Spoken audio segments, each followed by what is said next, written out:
Okay, how's it going? It's going really good. Good to hear. We've got Yeah. Mike back with us for another chat about everything that he's been up to. I hear some big news is on the vine though, so thanks for coming on Yeah, board and cluing us into the conversation. So absolutely. what have you been up to? Well, we spent a week in the lab down in San Diego last week and did a bunch of research with electron microscopes and different CT and XRD and different scanning applications. We wanted to put to bed a lot of different theories and things. There's certain items that come out of the ground, they have a specific smell. So we took scrapings off the surface of these things and broke them down in the electron displacement and Yeah. got an idea of what it was. It was really interesting. We thought there might have been a varnish or some sort of rub-on stain on some of the pieces from a Huelo Stielisco at one point, and we went in and found out that there was no coating, that it was actually just the patina on the stone that made it look that way, or Um, uh, just the age of being exposed to the elements, I guess. that, So that, really interesting because it had a very strong odor to the piece itself, I which want to jump in. still is a mystery. I want to jump in very quickly because I have a little bit of commercial stone tiling experience.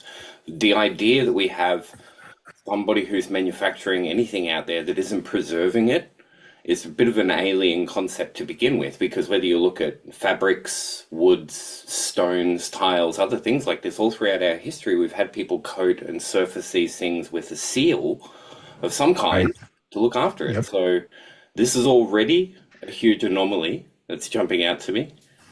Yeah.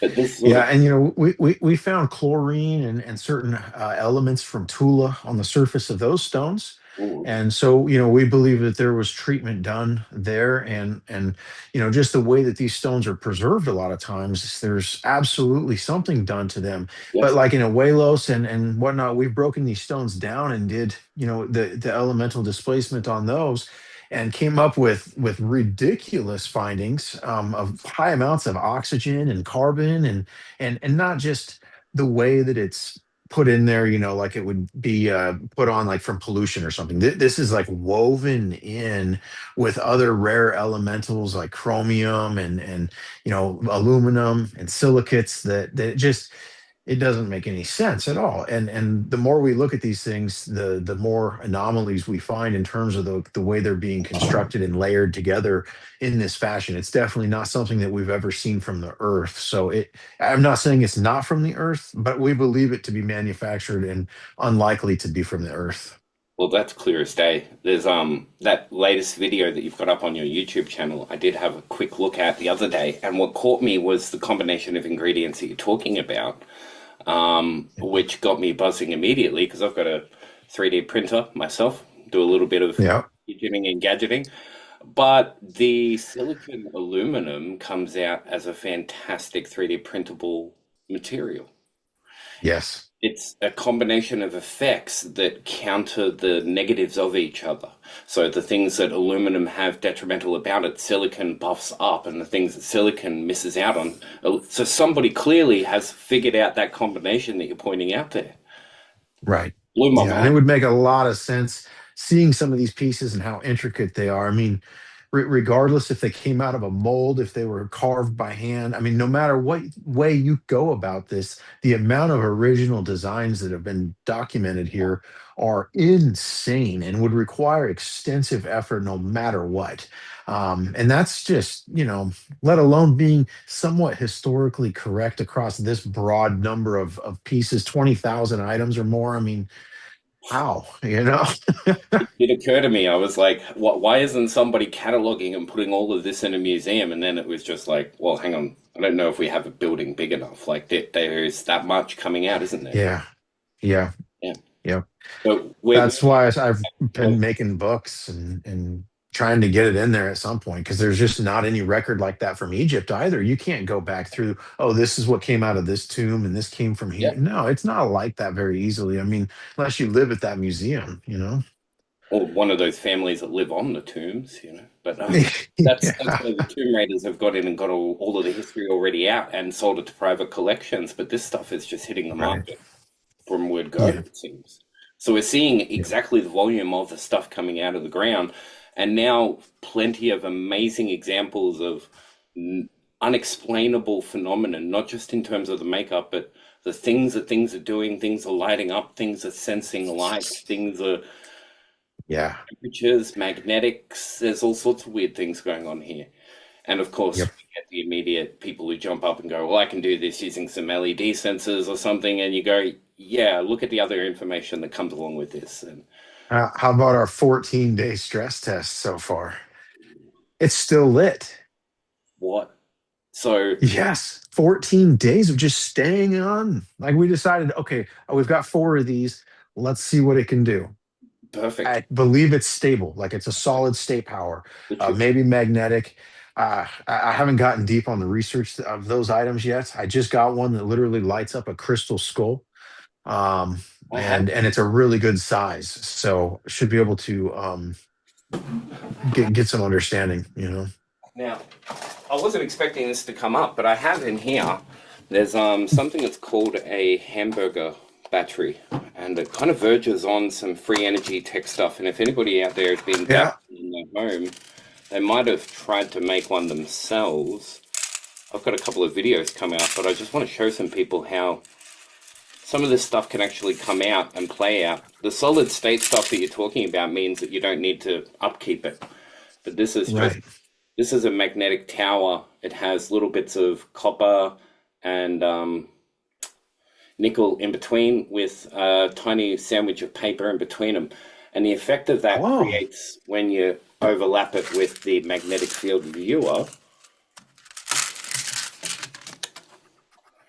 you get some really interesting combinations of magnetic field lines that come out. wow, yeah. But you can very easily get them in the right way that they become an infinite loop of energy as they spiral around each other. You need absolute precision, which is why I can't do it with my hands. But Yeah. that can seemingly create a dynamic where it's not creating electrons. It's hard to use specific language because immediately the technical people get upset about the Yeah, I'm there with you. it's clear that we're onto something here, and these guys have been sort of playing with it for a much longer time, is what I'm saying, you know.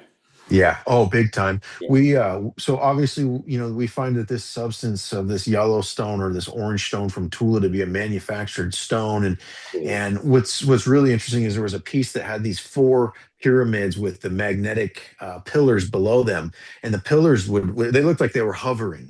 Magnetically they just floated. You could push them down and they would bounce up and down. And one of them broke in shipping. And so we got to see how it was put together. And I mean, it was complex layers, 3 to 4 layers deep of these polymers, Yeah, in different colors. I don't know if they were some magnetic and not, but they were able to control the magnetic polarity somehow, and layer it into a geopolymer. makes total sense, you know. Yeah. Yeah. But We, again, like you said, though, with the 3D printing concept, yeah. that would make a heck of a lot more sense if they were printing something like that into this versus, softening a stone or however people have imagined this in the past of this working. That would make a lot of sense. It's a classic example of taking something that isn't magnetic and making it magnetic, either putting little bits of iron inside of it or putting iron inside of it, like you would a cake, Right. right? Yep.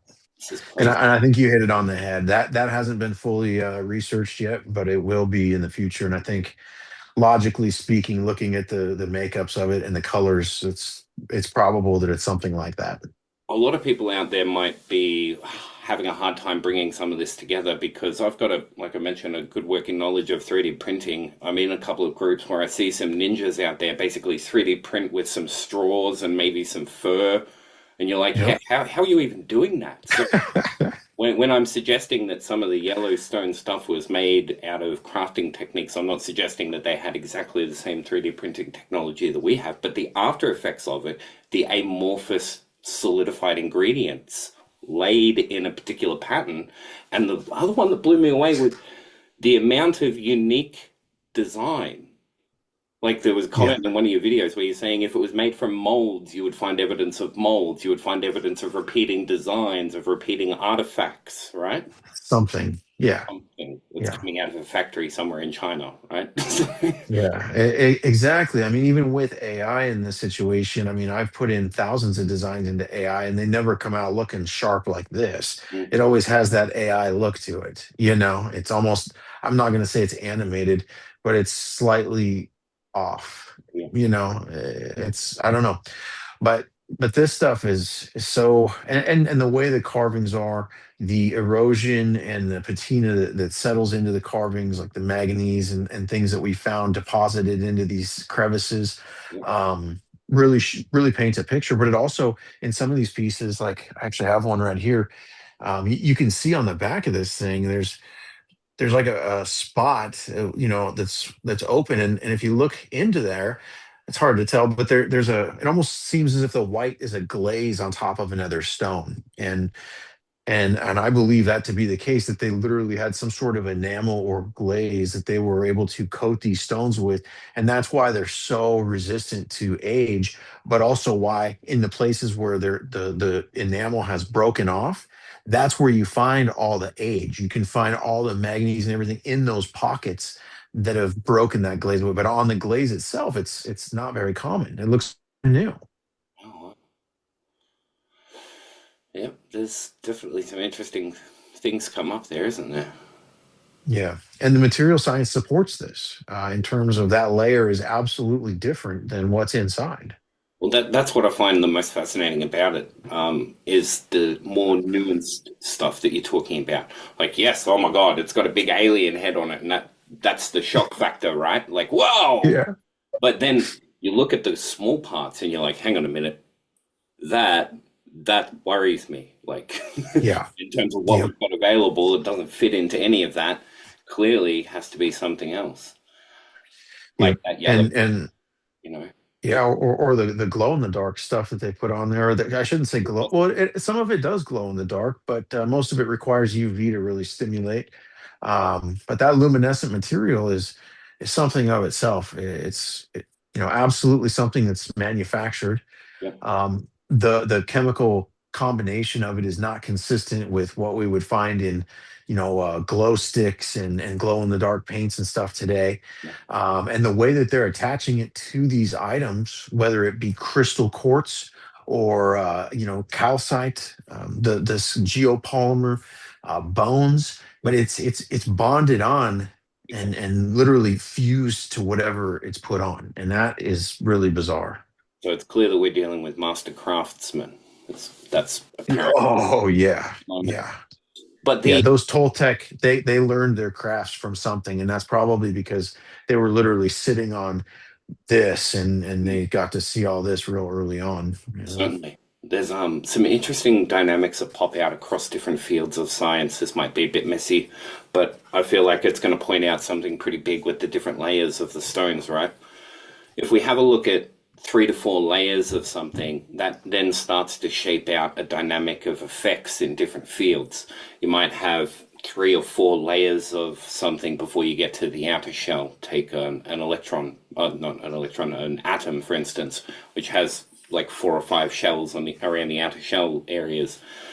Mhm. So all of these different echoes and what's a good word for it? Fractals. The designs of these fractal components get reverberated through all these different areas in life. One of them that jumped out to me straight away when you were talking about it was Wilhelm Reich, who was researching the effect of stacking wood, metal in no more than 5 or 6 times, 4 to 5 times.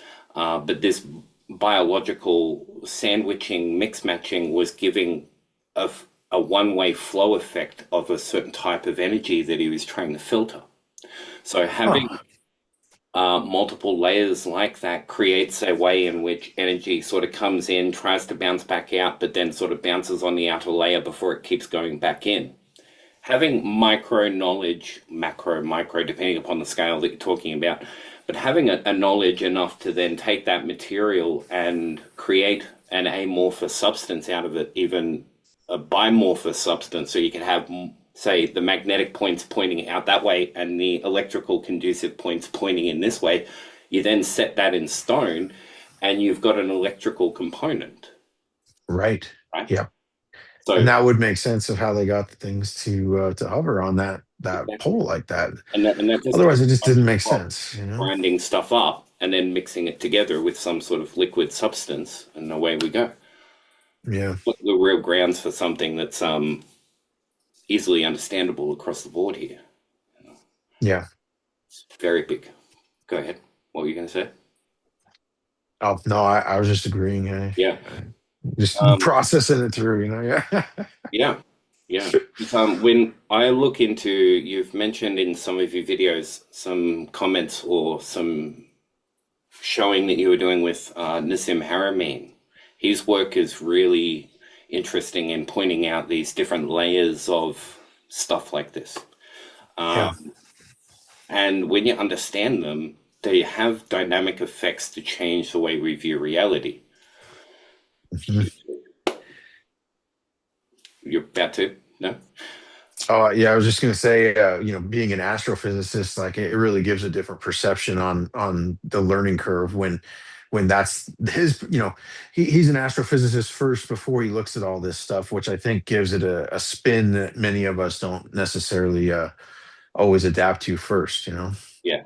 The whole grander perspective of it, being able to fit it Yeah. tiny as well, it's very important. Yeah. I was having a conversation with William Brown, one of these guys, about the sun and the effects of the sun based on their research, and you're probably aware of it, but few people aren't. The fact that you think of the sun as a solar ball of energy that's firing off, which would sort of indicate that the heat is in the middle, but it's not. When you look at the different layers of the Yeah. sun, it's like the inner layers of the sun are colder than the fire on the outside. But then you look at a standard fire and all of the heat is in at the coals and not in the fire on the out. So having these Right. layers clearly impacts greatly the way energy moves back and forward through these substances. Do we even Yeah. mention Earth and its layers, like how they come into play, right? Oh, absolutely. The Yeah, layering. the Earth is on a whole nother level in this because look at miners and how hot it gets just going down, how many feet that they go down. Um, this concept is just not all there. It's very bizarre. The different pressures I think generate heat. Possibly, there's a lot more to it than because that core, it's how it stays so fluid and moving all the time, or well, it was. I think maybe it stopped recently or something like that. They said, but yeah, debatable, but yeah, it doesn't make full sense to me, especially with the oceans, because if you go to the oceans, the bottom is very, very cold, and thermal vents are obviously there, but there's when you go down that deep in an ocean, it should warm up, essentially, logically speaking, you know. Yeah, exactly. Like you dig it out versus ground down to that point, it's really bloody hot. You go down in that water level to that point, and it's cold, right? It doesn't make sense. Yeah. Yeah. So There's a lot of water and you have to heat a lot of water. So, I mean, there is concepts there with it being dark and the light going through it and all. I get it. I mean, I've actually tried to understand this, but it's still bizarre that at the bottom you don't have more heat, at least for a certain amount of feet. It's cold all the way. exactly, That just doesn't make sense. Yeah. that's very true. The layering aspect again, I want to just bring up because I think a big part of why I'm attracted to a lot of the stuff coming out of the ground there is because of the spiritual layers of it. So, like where you've got the physical world and all of those frequencies that we register and count, the photons, the phonons, the touch, the sound, the temperature, all of it. And then you've got the other side where our physical senses don't pick up. I think that these layers of reality are clearly where some of this stuff is being heavily dominated in its presence. Yeah. Yeah, the fact that I actually believe these guys that they tell me that they go out with a pendulum and it Yeah, tells them where to dig. When I first heard that, I'm like, ha ha ha, and I found guys that use GPR and that documented everything, and that's usually where I stuck. But I kept seeing things in the consistencies of the pieces. The people with the pendulums were getting the same pieces as the people with the GPR, and I'm just like, huh. That's interesting. And but now I actually have gotten pieces that show these pendulums being utilized and energy coming off of them, and the way that they ask the spirits for guidance and to show them where these things are, and how the Bogosphere chip all of a sudden just starts coming out. And it's not just the Boga chip that's like that. We documented the Bogosphere January of this year, 3 months before it crashed. I have a YouTube with geotag video of us with this chip on a Boogosphere, which is crazy, that this has been around prior to that. But the fact that it came out so heavily after, and now you get pieces out of the ground from anyone, and they all have this chip design. I mean, almost, it's fairly eerie. Almost as if they've changed somehow or something. And this kind of happened with the Anunnaki. Like, we didn't see Anunnakis for years of research. It was just aliens and spaceships, and then all of a sudden the Egyptian and Anunnaki stuff just blew up. And it's just hard to believe, because it's like literally as if it's being coordinated. But in that spiritual sense, that's why I say this, considering they're using pendulum to find these things, who's pulling on the other side of the pendulum, who's moving the Ouija board. And I think that's literally what we're dealing with here. There's a lot of really cool stuff in that, and that's kind of a lot of the stuff that I do, on my daily. I gave up kind of a lot of the physical things like the Ouija board and other stuff like this, simply because these are tools that we use to teach children how to do this before they learn how to do them themselves. We all have these. It's more. I find the easiest way to explain it a lot of the time is I think that we are, like, of the entire electromagnetic spectrum, we're usually considered to take chunks out of it for what we call our sense perception. So you have the light for our eyes, sound for our ears, the touch for our taste and touch, Mhm. and all the different combinations of what we interact with. But then there's still a bunch of this that doesn't get picked up by our sense perceptions. And the percentage Right. of what doesn't get picked up is astronomical. It is, as Nassim would put it, in the vast, vast majority of what is not present in our awareness field. So we've got over 99% of reality that is happening all around us at any point in time, even on these video cameras, all around us right now as things happening, but we're not present with it because we don't have the information feedback with it. And Right. feedbacks, I think, are contained mostly within the unconscious, subconscious mind, automatically, Yeah. based on Yeah. what the qualifying factor of the individual's cosmology, religious concepts of reality allow. And electromagnetic frequency science in itself as well, because it's kind of, you can literally see that interact with people, but they don't perceive it whatsoever. Exactly. Coming out of Mexico was I've done some research on Jacobo Greenberg, which was a fantastic tunnel to go down.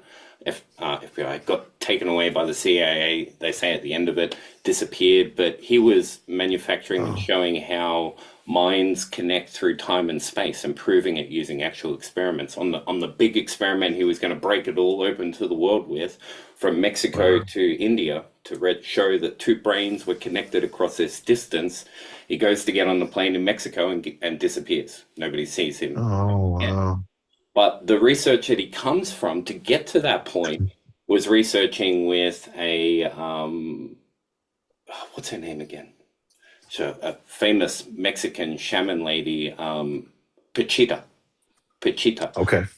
She's was involved with the, I don't know what they call them over there, the royal family of the Mexicans, and was right up there in the Mexican government at the beginning of the turn of the century and everything else. And she was documented as pulling things out of people in surgery. Like if you had a lung or something you needed to get removed, she would pull it out of your body. No cut, no incision, blood everywhere, and then she'd pull a new lung out and put it back inside of you. No cut, no incision. So Jacobo, as a trained neurologist, as a mainstream science guy, was brought in to document and sort of prove her wrong or right.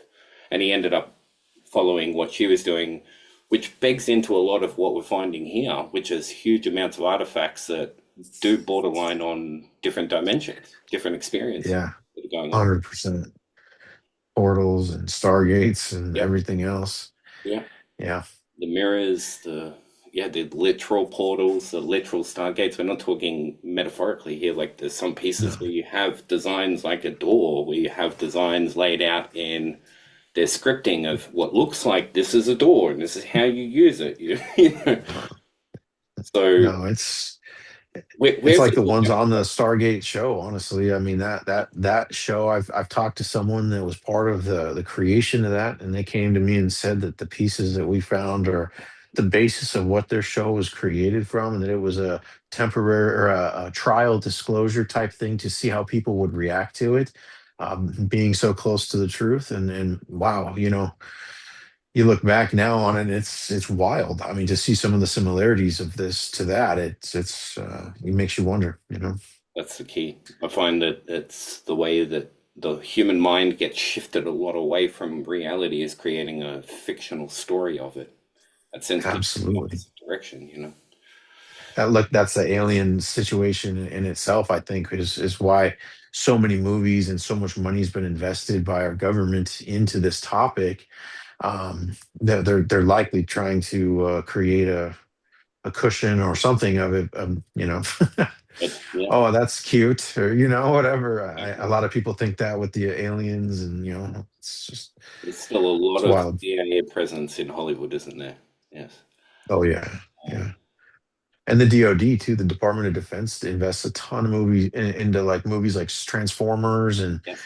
movies that are absolutely, Megatron's cube, Metatron's cube. You start looking at some of these comparisons and what's going on with the good and the evil, and Mhm. gosh, what's almost like what we're dealing with. Yeah, yeah. I really enjoy it. Not only from the theory side, but from the, what I call the history side, the occult side, because Yeah, I follow a lot of different routes of information gathering, but the occult just meaning same. quite simply hidden for those who are still caught on that. Yeah, yep, Just what I can't think of a word better for the sense limitation that I was talking about a moment ago, right? So if all that we see, if all that this world is not occult, then that's the five senses, right? So then outside of the yeah, five senses, our edge perception, our magnetic sense, our spatial I can't remember that word, being able to sense the space around you. When somebody walks into the room that you're in, you know that they're in the room where you are. If somebody's looking at you, all of these things. Well, yeah, all yep, presently there available for us if we open up to that.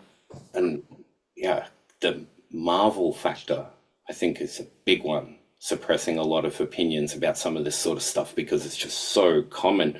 When you see so much of the artifacts, I was talking to someone actually about that the other day. They said to me, they go, "Well, it can't be very rare then, can it?" I was like, "What do you mean?" It's like, "Well, there's so much of it." I was like, "Actually, you got a point. You know, got to stop saying rare because there is so Well, every piece is definitely one of a kind. yeah, you There's need not a that's bunch of this and a bunch of that. Like I started, we found an area, and there was those pine cones that the Anunnaki hold in their hand, and at one point I had seven of them in my possession, and it's been 3 years since I've seen one come out.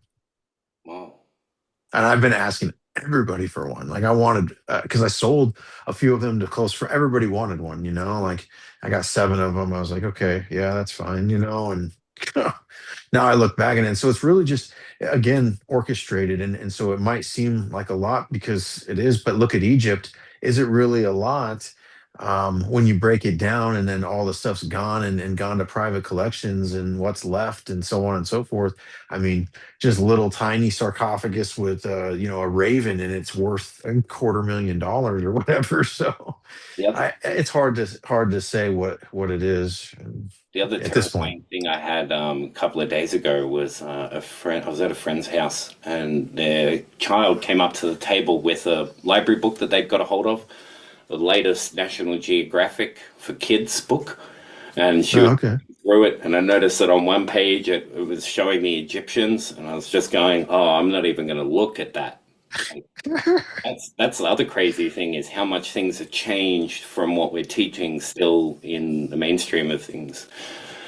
So I kind of Yeah, do wonder sometimes if we're going to get more, or if we have to sort of integrate what we're getting before we get more, as they say sometimes, learn the lessons. yeah.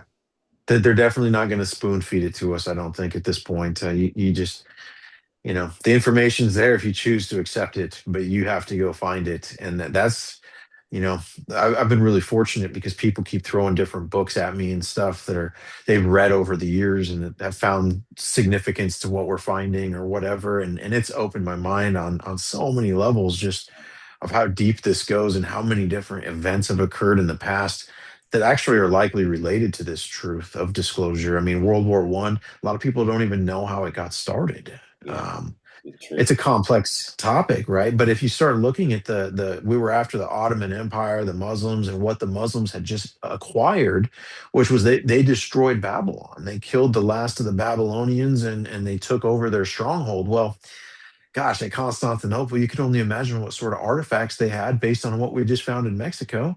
I mean, I'm sure they had the Ouija of Ouijas, and then those probably trickled up to Germany and got, parted out to different countries. And that's probably where a lot of this technology and knowledge comes from. That they've said that in almost every ancient text that these gods or the demigods would give humans information. It doesn't necessarily say exactly how, Yeah, but we know that Oracle of Delphi, we know that divination practices and channelings and different things of that nature was a worldwide event utilized in many different practices from all over. So it's just, it absolutely. definitely probably rings a bell, right?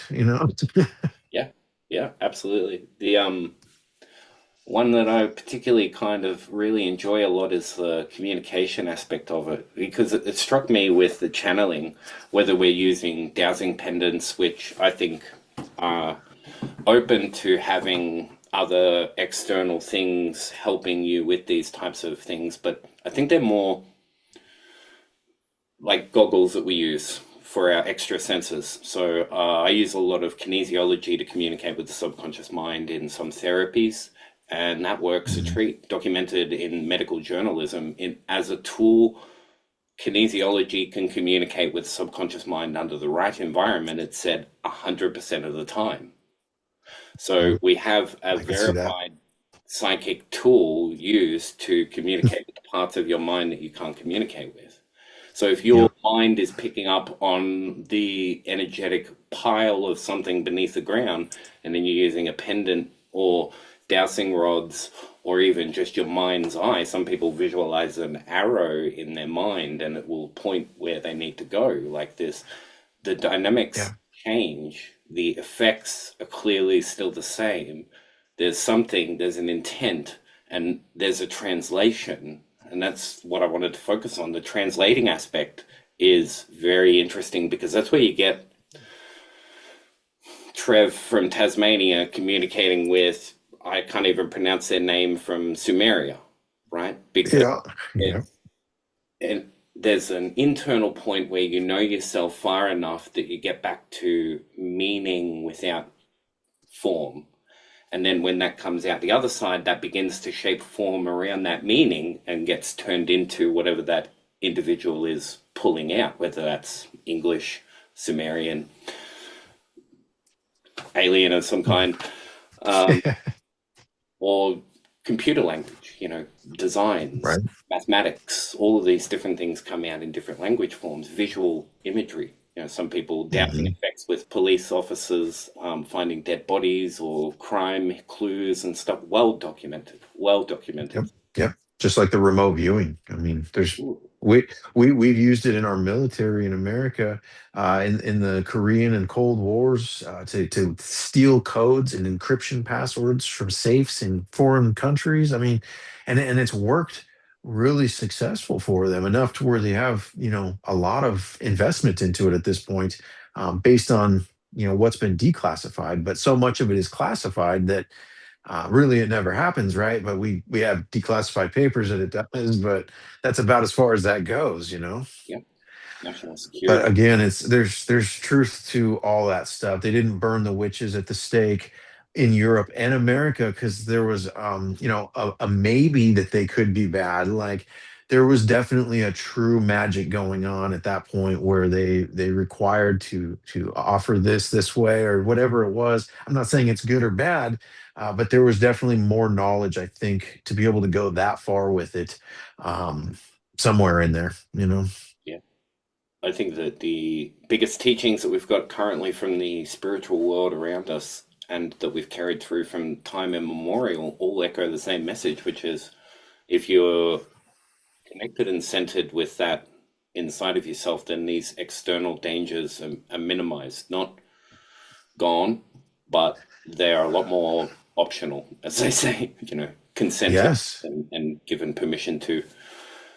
Abductions are the same way, it seems like. If you go through the MUFON database, you'll see that, I mean, there is a, Yeah. I'm not going to call it a majority because I'm probably wrong, but it would seem like in a majority based on how many it was.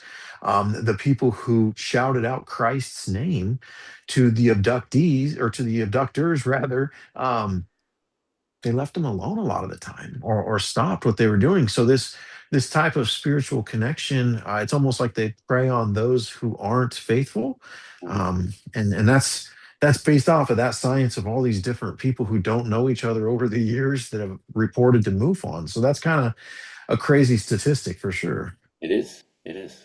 Um, it's an interesting conversation point because it's one of the ones that jumps up straight away, but only from one Yeah. direction. You find a small group of people who come from sort of people who are going from nothing into a religious perspective all fall into this very similar pattern like you're describing there. There's a flow that goes back the other way where people within churches realize the power that is present within them and then start to experience that outside of the church and realize that it's the embodiment aspect of it rather than the externalizing the power. But I think that's the big message behind the most ancient teachings like know thyself. I mean, it's the Nag Hammadi library quoted as saying, Oh yeah. not in buildings of wood or stone, split a piece of wood and I am there. All of this sort of stuff shows that when you have a system that's centered at its core, it's, what was the word you used earlier? Self-sustaining, you know. Yeah. So whether that's a Yeah. mechanical And thing, biological thing, it's the same. yeah. I think the church is actually the deception at this point. Like, we live in a world where it's these churches, but the truth is most of these religions believe in the same God and or some variation of the Most High, and so the common ground here at the end of the day is really high in our population. So to have so much division over this topic, it's bizarre. But now seeing what I've seen here, and how deep it goes with the Sophia story, and you mentioned the Nag Hammadi library, so that's where I immediately started to think about the Pistis Sophia and just how ridiculously important this book is.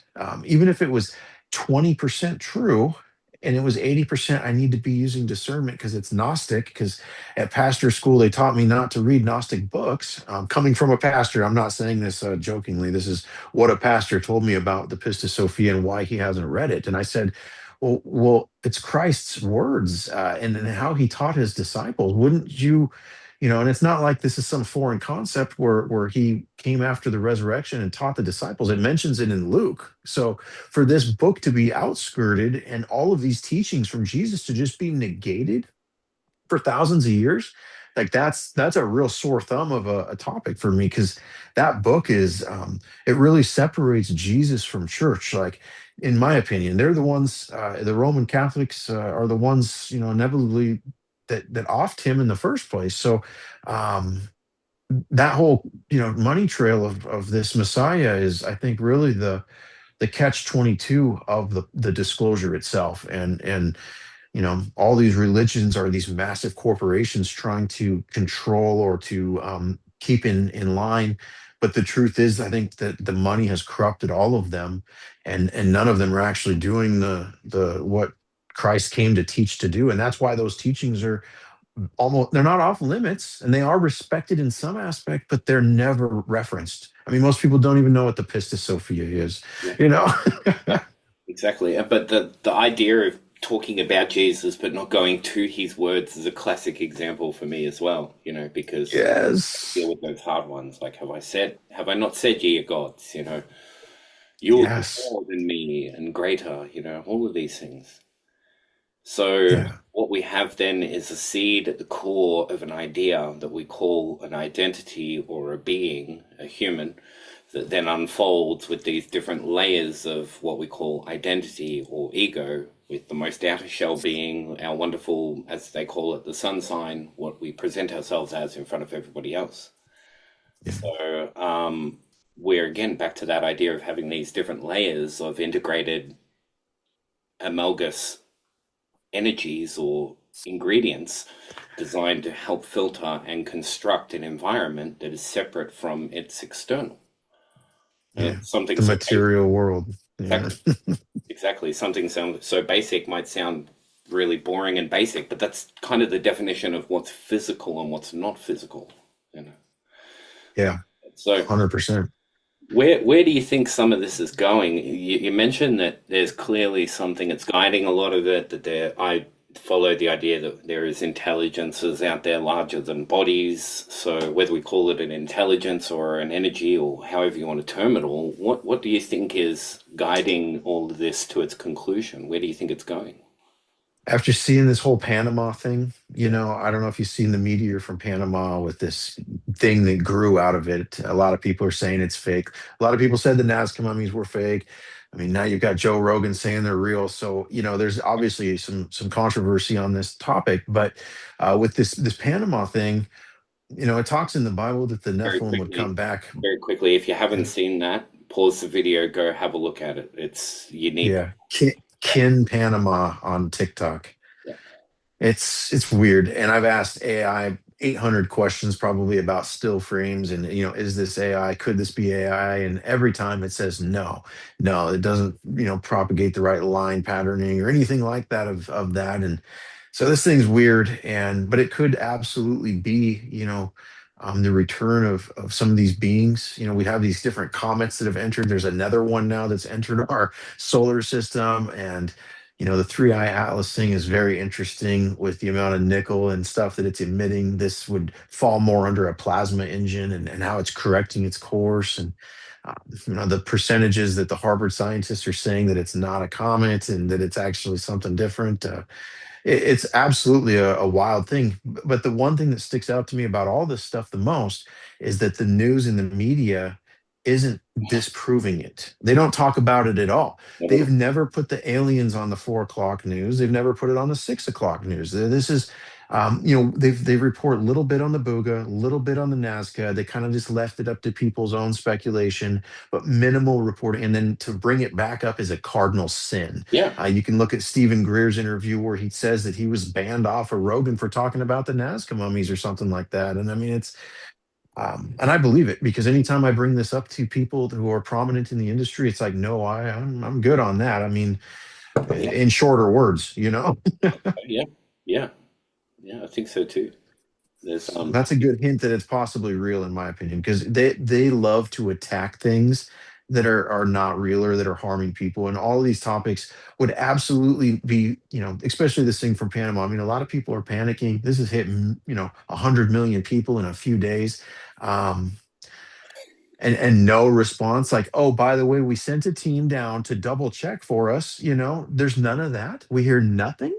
That's really sketch to me, and tells me that they might be trying to stage a invasion or something. You look at the Project Bluebeam and what it was created to do with this atlas coming and this happening. Like there could be the onset of something going on to to create this panic or this change. Who knows? But I mean, I don't know. I think about it because obviously I would think that that's just a big tinfoil hat situation in most oh, cases. But most cases. now that I've proven to myself and sold to myself with science that this stuff is absolutely genuine, the smells and the things that I've seen in the canopic jars, um, that's and now we have tested and looked at, which I verified organic material, and um, so carbon dates are coming on that. The carbon dates that we are going to be releasing in the next like week is absolutely insane. I've got some coming from another lab, and I'm waiting for those to be completely redundant before I announce it. But it's a lot older than I expected it to be, and it's consistent across multiple states already. So if this lab is correct, then we are in for a whole heap of what the heck. Are we talking about pre-antediluvian or? Yeah, I guess when did that happen, and how many times did it happen? Yeah, that's a good point. Well, and I say that because there's evidence when they dig down to like the caves in Tula, there's three ground floors that they have to penetrate through. So Yeah, there was definitely three major events that occurred in this area to get to that point. So, and yeah, it's seeing these frustrating. dates, Just very quickly, it's always frustrated me how archaeologists will get down to the floor and not go any further. Like, yes, why wouldn't there yeah, be? there's a reason for that. Exactly. Well, I'm They're glad to hiding hear that they're something. doing that. Um, Or we're not ready for it. Maybe the technology was too great. Maybe they destroyed themselves. Maybe the wisdom had to be at a certain level before we could accept it. Maybe it's not there yet. I'd be hopeful. At this point, I I just think hope that think that a lot of it is currently present. It's just within the unseen worlds at the moment, floating around in all of our unconscious or subconscious. it's a cult, like you said. The occult is real, but it's remains hidden, and that's why it's a cult. It's not a cult because it's fake or it's a fairy tale. Like there's no fantasy label with the occult whatsoever. I mean, this is what King Solomon was doing in the Bible. Yeah, He's the one that started a lot of this stuff in the beginning, and he's a very holy person. So again, it can be utilized in an instrument of light or dark, depending on the wielder and also how strong they are mentally. And I think in our case, because we've been purposely dumbed down, but we are a creation of light from his image, but only running at what, like 10 or 20%, then I think that giving us that type of power or magic could be absolutely catastrophic. And that might be why Nikola Tesla's research was kept. I think he may have figured out this whole situation. He said he was communicating with aliens and could do a lot of things that would explain some of this stuff, you yeah, know? yeah. No, there's I'm not shy to say I get to different designs and different concepts of ideas for batteries and other elemental things, but I think that a lot of this progressive, like we usually come from, like you pointed out, the standpoint that we might not be ready for these things, but I think that sometimes not so linear than we might give it credit for. Like if you just take movement and motion in our world, if you haven't looked at movement and motion in this world and seen how you actually don't know what and how you move through something, you probably should, because it's one of those ones that you don't move from here to here. You don't walk from point A to point B through space C. It doesn't work like that. So the physics that show how light propagates what we understand as movement shows then how something like the idea that we are all light is an imperative thing to understand, especially with Right. recent research showing the bioluminescent aspect of it, the fact that we all emit light. We're not Yeah. stars because we're made of star stuff. We're stars because we pump out light. We generate Yeah. light, we send it out from our body as well as from our minds. And so you can Yep. register the thought fields and things like this within photonic bands in different areas like that too, all showing the same thing, which is, like Jesus said, that we are the children of light, right? Right. But then you get That's that, how we can sing. exactly, but then you get that demiurge, right? The demiurge aspect, which is oh, well, this is all of creation here. No, that's not all of creation. All of creation is all of creation. So it's not the sun that Right. we worship. It's not us that we worship. It's not anything that we worship. Then we're idolizing something of a lesser being. But the grandest aspect of it really does seem to be pointing us in the same direction here, which is that if we open up to ourselves internally through our past lives, through our agreements or contracts that we have with these other entities and things like this, we can start to make leaps and bounds that break what we understand about human learning and human potential. So much so that I think it is possible to see how we go from where we are to being able to access all of this without any issue. Because even if I don't have this set of parameters currently within myself, on the other sides of me, on the other sides of Trevor, in my unconscious, my subconscious, in past lives, in connected lives, in these soul groups or astral groups that are helping influence all these things, there's clearly structures that are there for what we're opening up to, I think. And that's, I think, the reason why it's Yeah. being opened up is to bring more people on board to show, if you want to look at this, you can jump into it. It doesn't require 50 years of isolation in a cave for you to understand some of this sort of stuff. Right. It's present. Yeah. It's asking to be Yeah. interacted with. Yeah. Do you find, Yep. It. go ahead. No, no, go for it. I was just going to change it a little bit. Do you find much for your development internally with you? Like, how is your relationship with yourself changed since you've been on this path? It's changed pretty dramatically. I mean, I own a cannabis company, grow weed. Grew up in that type of rave culture and cannabis and so for me at this point, I'm not religious at all. I was very against religion for 37 years. I mean, it was the last thing I would ever, and I still am kind of against religion, like I spoke about earlier. It's not, but my relationship with Jesus and God is like a whole nother level because seeing this in this fashion has given me the missing pieces of the puzzle that I'd always wished that would be answered. This absolutely rounds out the wheel when it comes to the story in the Bible. And Amazing. it's just written so complex, and there's so many metaphors and codings because of people getting persecuted. And you look at these persecutions of the Gnostics, the Coptics, the early Christians, the Jews. They all had the truth. The burning of Library of Alexandria twice, and like they gutted all the everything. The Native American tribes, and all these graves from all the kids. They literally. Um, Purposely went against this type of knowledge and understanding and the families that still carry it. And I mean, the evidence is all there with the Crusades and the conquistadors and even the early revolution of America. It's all there. Um, but for what reason is still something that I guess, and so that kind of got out of hand myself there, but to bring that back of how that shaped my spirituality is just and relationship with myself. I don't have the fear that I used to have, and I don't feel the depression because I think that might be the truth that sets us free. And setting us free from that fear is the control of the demiurge and the devil. And when you have the ultimate faith in God, because you see all this is actually a real thing, and you've had some interaction from psychedelic substances or whatever it was, that gave you intuition in the past that now wow, this is that. Okay, it's a good feeling. I'm really content with life at this point. Um, just knowing what I know. Yeah, that's amazing. It's crazy, crazy sort of stuff.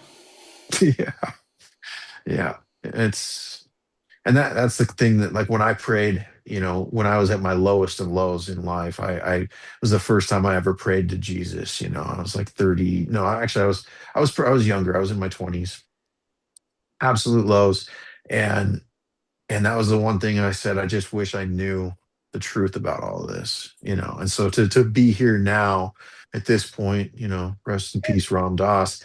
I it's wild to me. There might be something true to all that when you ask for help type situations.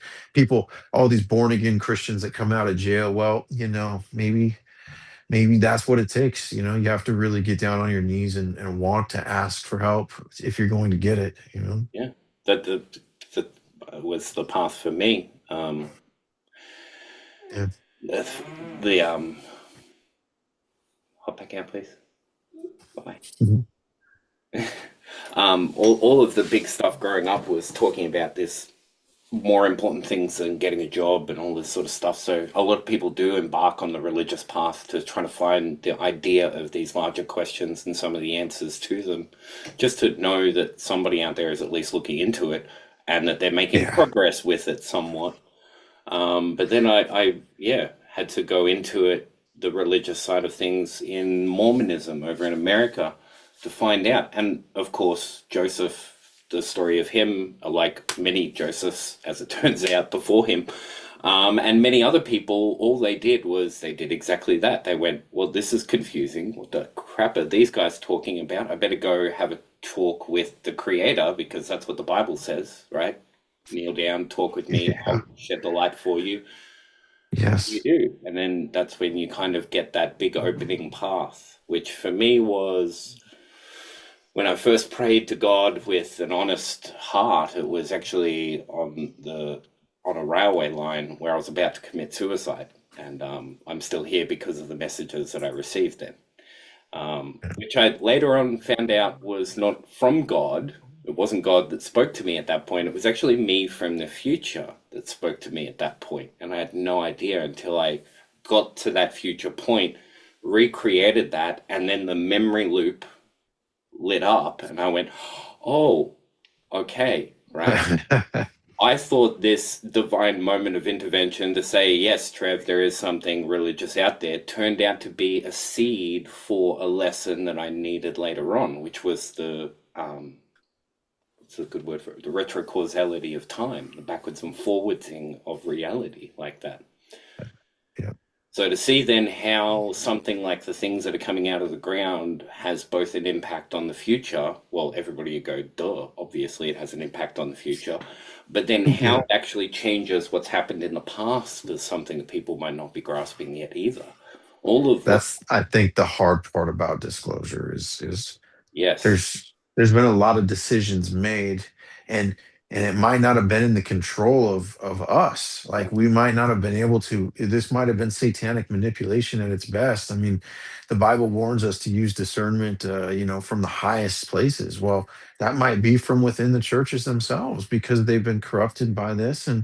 I've found a lot of good ministries out there. I'm not talking down on every church, but there are some radical large churches that have a lot of pull that may have corruption within them. And a majority of it might be really good, but just that one straight little line of corruption can devastate. And I think a great example is just the translation and the uprising of the English language. That's when things really got messed up, in my opinion.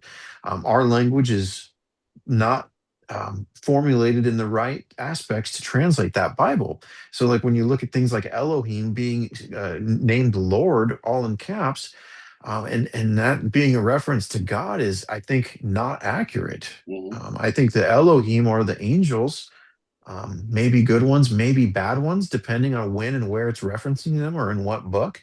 But you look at what the book of Ezekiel says about what the Elohim looked like, and it talks about the head of an eagle, the head of an ox, the head of um, a lion, and then a human head. And then you go to Egypt and you go to Sumeria with these gods. And what did they look like? And just what Ezekiel said. So those could be the fallen angels, and that doesn't mean all of the El or all of the Anunnaki are bad, but this could be, you know, a good hint that that might be where some of the corruption is coming in these lords. That's why Jesus is the King of Kings and the Lord of Lords with capitals in front of it, is because there was other lords. There was other beings of great power that did jobs for God, like Lucifer. It talks about, yeah. Enoch, all these. There's lots of figures that do work for the Lord, and so yeah, it's interesting.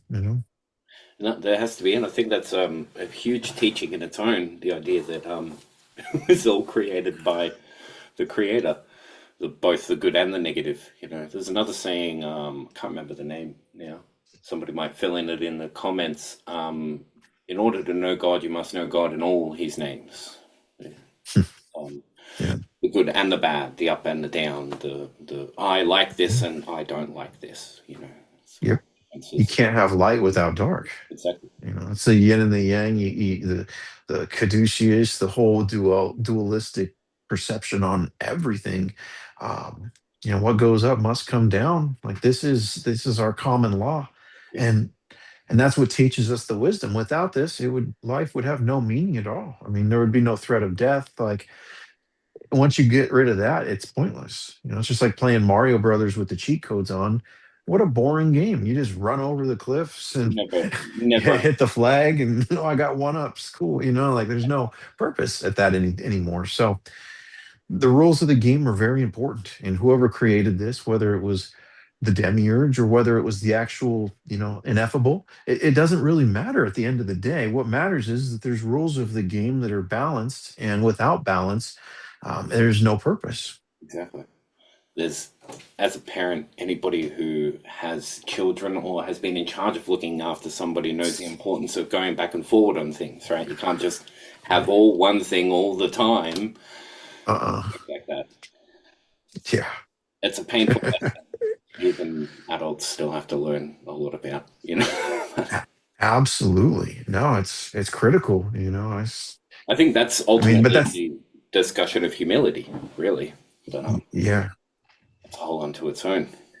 So, And that's what we're here to do is just learn that wisdom and overcome. It seems like, the most gratifying thing here that we take with us is the wisdom. You have an out of body experience and your body's long gone. mm, What are you still carrying? You're still carrying your wisdom from the experience. And so, yeah, I mean, sometimes no pain, no gain. that's the reason why I have the name that I do is simply because I've been on that other side of seeing how I don't exist with a body, and so I'm not deluded about what my real worth is all about and where it comes from. And so my connection to that is what I define as my wealth of experience. Yeah. These these ideas and concepts are some of the biggest out there being discussed in general society at the moment with so much bullshit going on in the media.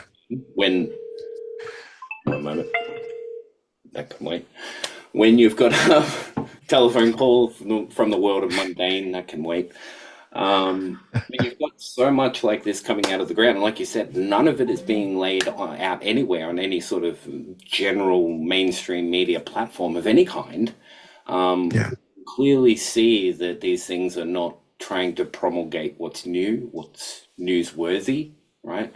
It's definitely Right. promoting a narrative of what's newsworthy, right? Yeah. So Oh, yeah. anybody who's watching this still at this point, do us a favor, get this out, share it out, and make sure that more people get in contact with this material because it's not about us getting a hold of this stuff and idolizing it. I've been looking at, by the way, Mike has some Telegram channels and other network points that you can get in contact with him for perhaps purchasing some of this sort of stuff and getting your hands on it yourself. If you're a researcher, definitely go ahead, fuel your own research and show that you can prove them wrong if you can, or maybe you can't. And that's a lesson in your own. But looking at all this sort of stuff that is raised a lot with some people I've talked about is the black magic, the dark woo woo side of it can be seen as a little bit terrifying. But when you do, when you have this illuminating light sustained within you, the shadows that would usually creep into that space aren't something that require any effort because it's a permanent lamp lit at the core. That's when these things start to really come out and shine on their own because what we're trying to do here, if I understand your intent with your progress and what you're doing, from what I've learned from you so far, is that we're furthering the advancements of humanity in all areas of endeavor. Not just, hey, this is a bigger computer, or hey, this is a bigger bomb, or hey, this is a bigger syringe to shoot up more people with. There's all of these different ways that we incorporate information into the field to help other people in their field integrate and mitigate information that they have. Information Yeah. and things like this are not just imaginary things that we deal with no abstract. Like Mike commented, when you step outside of your body, you realize how important things without physical form really are. They're kind of the seeds of what we call physicality, like that. So know yourself, go in, get in contact with yourself and bring that light on internally.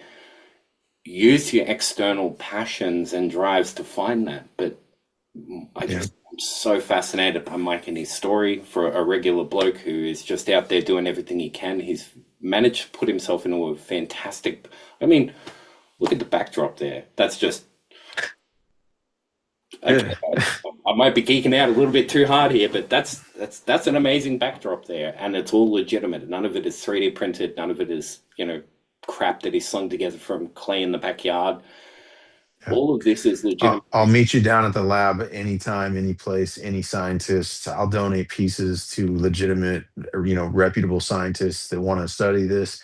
Like it's definitely something that someone asked me what my intent was, and really my intent was to get the truth. That was the only thing. Like I said, I prayed for the truth, right? That's what was my goal in all of this, to try to understand so I could rest a little bit easier with the fear and just not knowing. And so now that we have the truth, what to do with it? It's like hot potato, like ha ha, yeah, okay, I'll pass it to the next guy. Like that's the initial thing, because it's such a complex knot to try to discern yourself, or to try to untangle yourself. And at some point, the masses of people need to get together and try to understand this, so it's not Yeah, just on one government or one man's shoulders.